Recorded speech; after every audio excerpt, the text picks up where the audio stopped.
Hello community, my name is Sergey and I am pleased to welcome all the participants of the Asia Metaverse New Era Summit, wherever you are.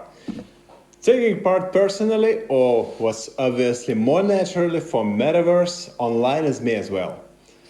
Before we start, let me introduce myself. I am the CEO and co-founder of VRNext company, and since 2017, we have been building a global ecosystem that brings together the participants of the DIY retail market. DIY means do-it-yourself, and here in Historical donates a market segment focused on home improvement goods.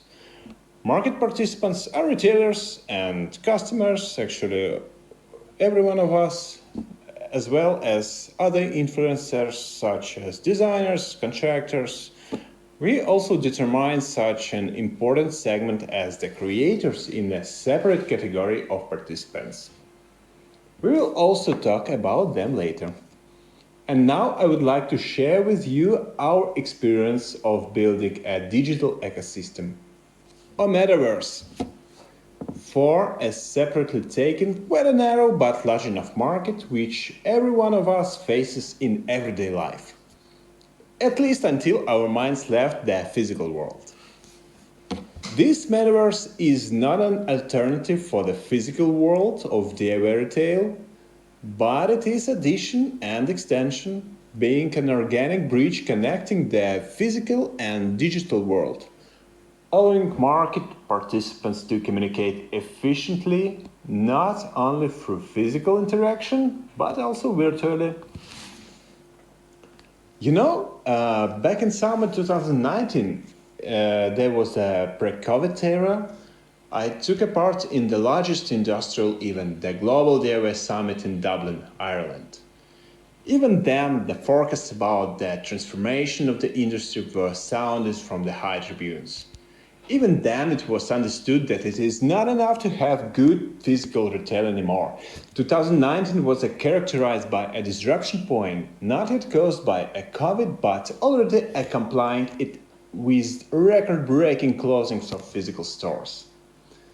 There was a wind of change in the air and the prediction of shifting online the battlefield for a customer, where the opponents are not clear and well-known companies in the industry, but a completely different kind of companies with their own mechanics of attracting and retaining the customers, with completely different kind of supply chains, different scenarios of interaction, and etc. These new companies, as you can guess, were marketplaces, of course. One of the most inspiring and bright speeches in the forum was Dr. Barbara Kahn's Shopping Revolution. The professor of marketing at the Wharton School, University of Pennsylvania, she explained to those present the tectonic shifts that were happening then in retail. Even then, it was obvious that the future belongs to omnichannel consumption models, when digital and physical channels do not compete, but complement each other. And those traditional companies who will understand it and will be able to transform quickly using their strengths, for example, their accumulated market expertise and knowing their customers' experience to broadcast these technologies online, will not die, but will only empower the presence in the market. That's why traditional retail is not dead yet, but the bad retail is already dead. COVID did not change the paradigm at all, but only empowered the trends of 2019. Suddenly it happened that traditional retailers do not have a couple of years' time to adapt to changes, rebuild supply chains and develop omnichannel and online services for the customers. And those who didn't think about it 2-3 years ago, they had already lost. Perhaps they still exist and survive, but such structures are already zombie companies in fact. Now the question is not about to develop omnichannel or not to develop, since this concept is rapidly outdated in the post-COVID era. Now the following question is becoming relevant. How can we interact more efficiently online and transfer the processes that we are used to performing physically? There are a couple of examples from our industry. How to choose a complex product. For example, ceramic tile or kitchen cabinets. How to get expert advice. How to understand the texture of material and tactile sensations. How to get additional services that require deeper understanding, for example, fitting of individual dimensions, design, cutting, calculation. In other words, in order to continue to maintain a leading position in the market, retail needs not only to provide service functions, but also to learn how to do it online without loss of quality and customer engagement. And here we go to the ecosystem of digital services or assistants, which all definitely transform into a kind of metaverse in the future. But the current stage of development is not a metaverse yet. It's the ecosystem, of course, where the functionality is being built up now and where the main mechanics of the interaction between the parts are being modeled. The metaverse will differ from the ecosystem with more user engagement. This period will be characterized by final blurring the boundaries between online and physical retail. Now let me tell a little bit about user experience and customer behavior patterns when moving from offline to online. This is important for us since we remember that DIY is a conservative industry. And here I don't want to dwell on an online store in the traditional sense, since everyone already understands the key success factors. More or less, I hope. To be shortly, it's simple navigation, barrier-free one-click purchase, reducing delivery time, delivery points development, what else? Mobile app.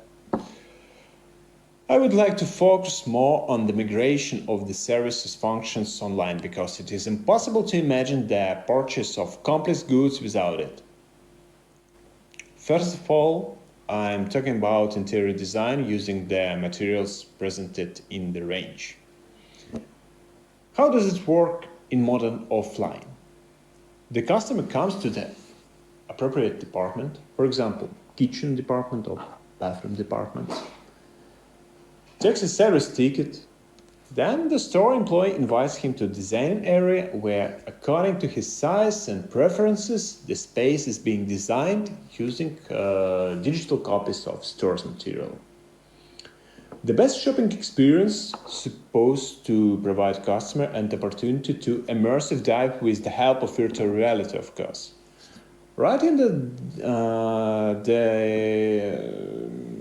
right inside the physical shop, and he can teleport inside his future interior, feel the ergonomics and design preferences. According to our statistic, the share of using VR devices is approaching 65%, and the percentage of purchases after viewing in VR is more than 80%. These are good metrics and great shopping experience that customers want to replicate remotely. And to keep it as simple as in a physical store, retailers should ensure that there are a number of custom mechanics on their web app or web page as it following. Simplicity of interface and ideally complete design automation. For the customer, it should be as easy as offline. Just providing a sketch of the room and getting the finished result. Because no one wants to read long instructions and long functionality. Virtual selection of materials for design with high quality photo or video, ideally through the product cards, to understand the texture of the material. Barrier-free transition from online to offline and backward, the ability to upload the project created in a physical store using a personal account online and backward. And last but not least, it's supposed to be the one studio of ready-made solution, located online, of course, with the ability to adapt them to customers' room sizes.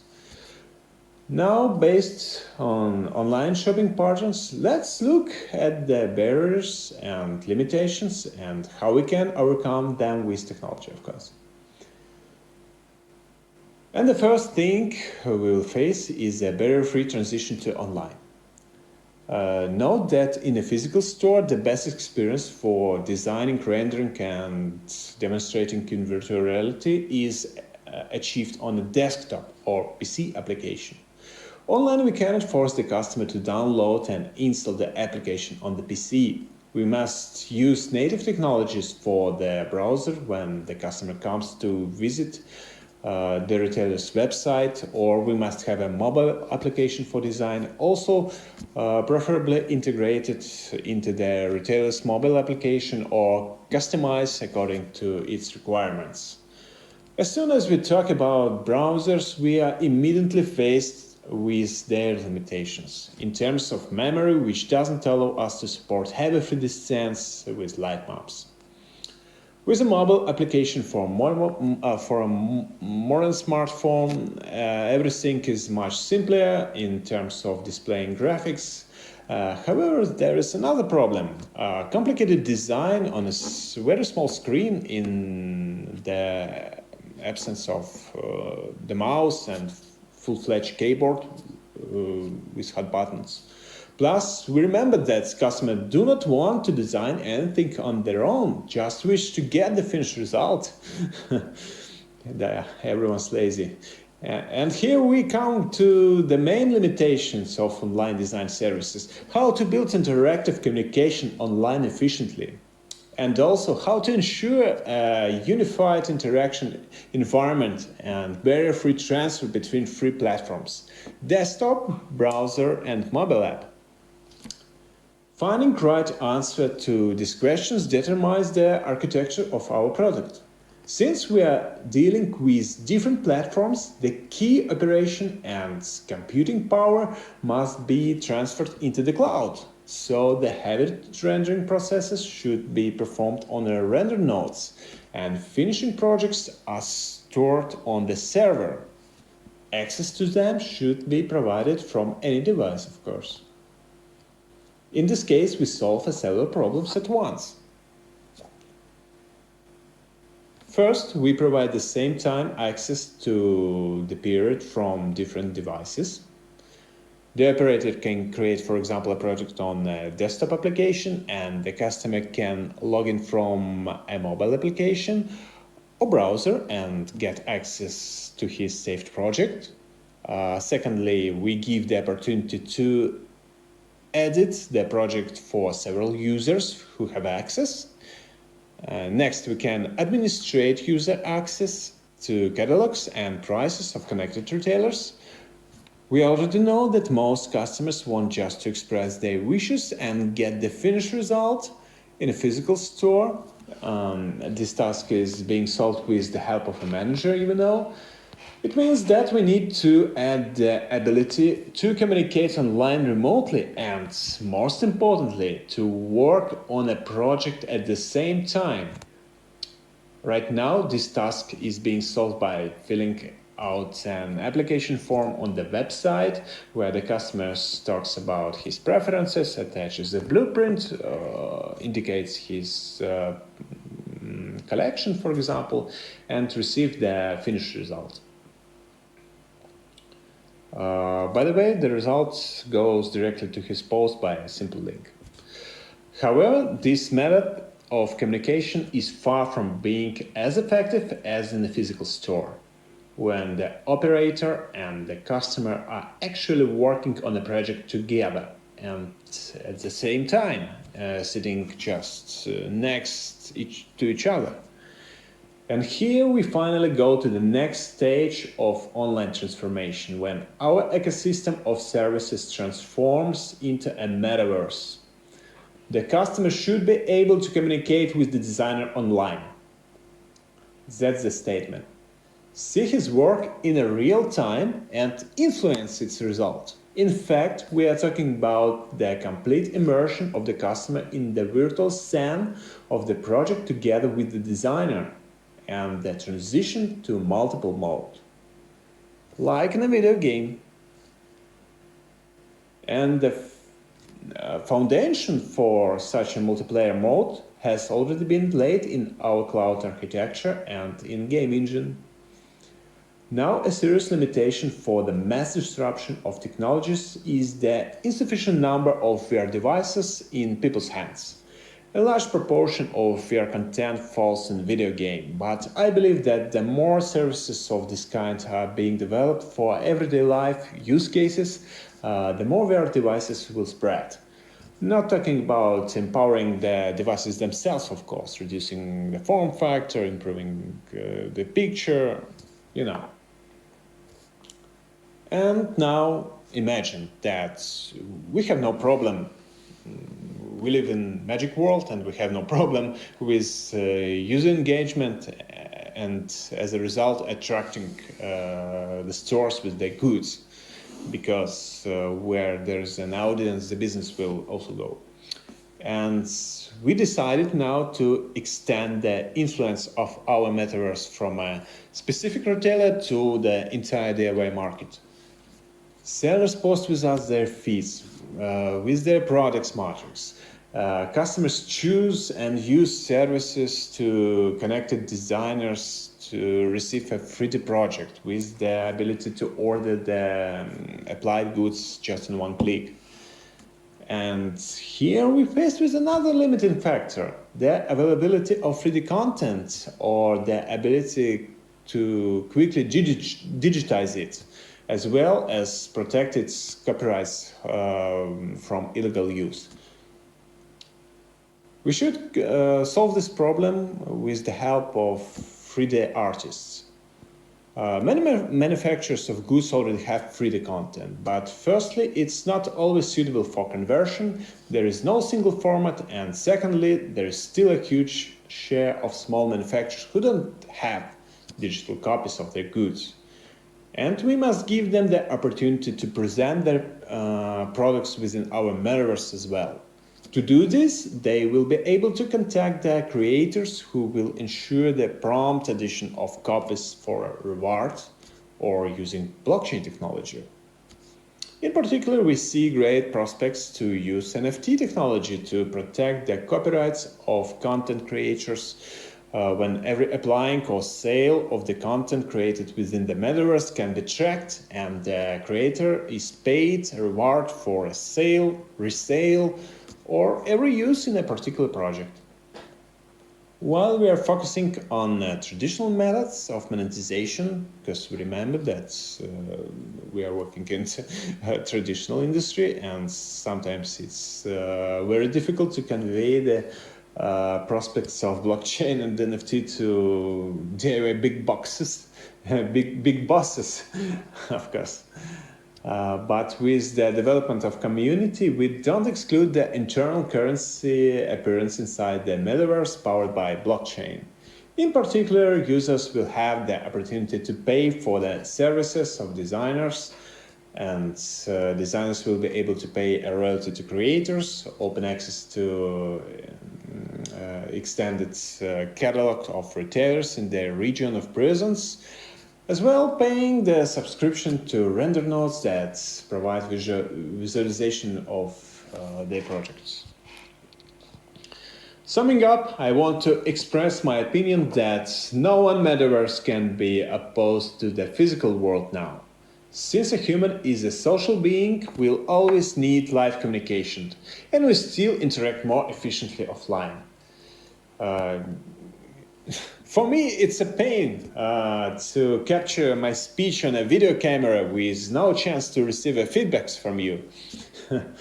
At the same time, in my opinion, the success and popularity of a particular metaverse depends on how well it complements and simplifies the solutions of specific problems of the physical world. COVID-19 was the most powerful trigger for the development of e-commerce. Before it, The share of world online sales was just 15%, and in India were less than 8%. Now this number is approaching 20 and will grow up, but even up to 50% is still very far. Perhaps around a couple of decades. Often we prefer to come to a physical store, touch the product, see how the light falls on the texture, feel the quality, talk to a manager, get advice to be confident in making the right decision. And here I see clearly that practical meaning of using the Metaverse for e-commerce, such as a more efficient way to communicate online, providing remote services function, accompanying sales such as design. In Europe and the United States, half of the sales of home improvement materials and furnishing are provided by the influencers or designers who bring the customers to the store. And we know how much labor it takes to designers and creators to visualize future interior for a customer, select goods from different suppliers, digitize it, assemble everything into one single project, issue a specification and ensure delivery. We see our mission in providing the market with an open tool for online communication of all participants using simple tool for editing, monitoring and implementing 3D and VR projects. And only the Metaverse is able to provide such an efficient and barrier-free communication online, where every retailer, medium or small business can present their product online using the help of creators, and designers can instantly create some space and decorate it with these goods, and the customer can use the designer's help and see the future interior from the inside using virtual reality headset. Without a long time wait, instantly make edits, being in the same stand with the designer to finally buy the product online with no doubt.